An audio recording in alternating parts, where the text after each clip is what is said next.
Hey guys, I wanted to show you guys how two of the FRQs are done from the homework. A lot of you guys had trouble with these, and there will be something similar to these questions on the quiz on Friday.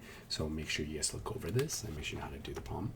So when we look at this, the key information is you have two rocks. One rock is dropped from 75 meters high building. After it's dropped 15 meters, there's now a second rock that's dropped with some initial velocity. And the key is you want them to arrive at the same time. Arrive on the floor, right? You want to find the initial velocity of the second rock. So let's start with a basic diagram just so we have an idea of how to put the information together. So essentially you have a building that's 75, so the total displacement is going to be 75. The rock starts at the top, drops 15, and at that point that's the actual beginning that you're interested in, right? For rock 2, you're going to start at the very top. And so both rocks are going to fall and hit the ground. You want them to hit the ground at the same time. Now, the first rock that's dropped here at this very initial point, because it's dropped, its initial velocity is going to be 0. But for the second rock, in order to catch up with the first rock, its initial velocity is going to be unknown, right? In fact, this is what we're looking for in the problem, and this is what we're going to have to set up for.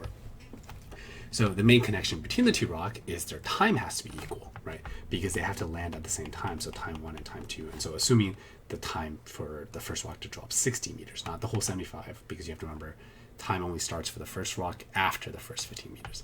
So the time for rock 1 to drop this 60 meters has to be the same as the time it takes for the second rock to drop the whole 75 meters.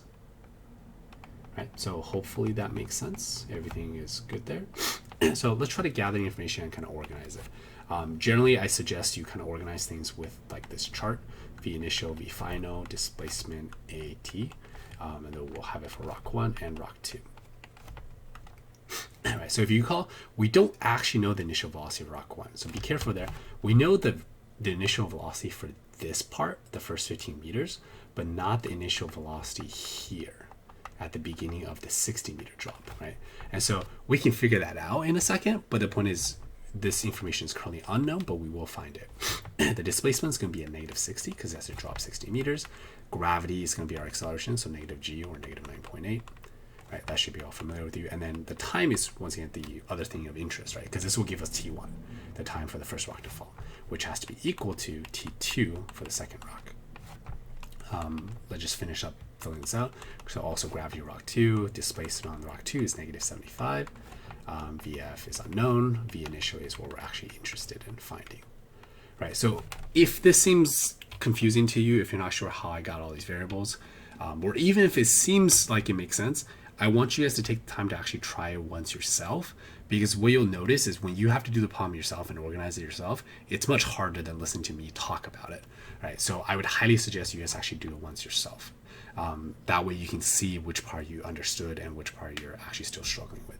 All right, so first idea we're going to talk about is how to actually find this velocity. How do you find the initial velocity for rock 1? So remember, the way this works is you can imagine this fall as two parts. So in the first part, you have initial velocity of 0. It falls 15 meters, and then there's a final velocity we're interested in.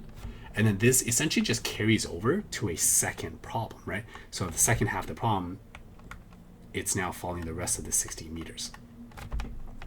And so the key is the final velocity here after the 15 meter fall transfers over to the initial velocity for the second half of the fall. So because we're breaking the journey into two parts, the final from the first half of the journey, so part A, has to be the same as the initial for part B, right? Because the two segments of falling are connected. So that changes up our problem a little bit, right? We can kind of do a mini problem on the side and go, okay, if I know the displacement is negative 15, I know the initial velocity is 0 for the first 15 meters, and the final velocities we're looking for, acceleration is negative g. This should very clearly be the third kinematic equation, if you guys are familiar with that.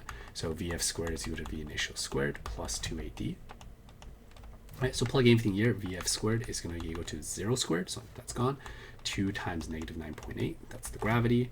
Negative 15 for our displacement, and then we would just square root this for the final velocity. Right, and I did this a little bit earlier. We should get a value of 17.15 meters per second. Right, if you round to slightly different units, or slightly different number of digits, that's not a big deal. Right, so the key idea here is this VF becomes the initial velocity for the second half of the fall.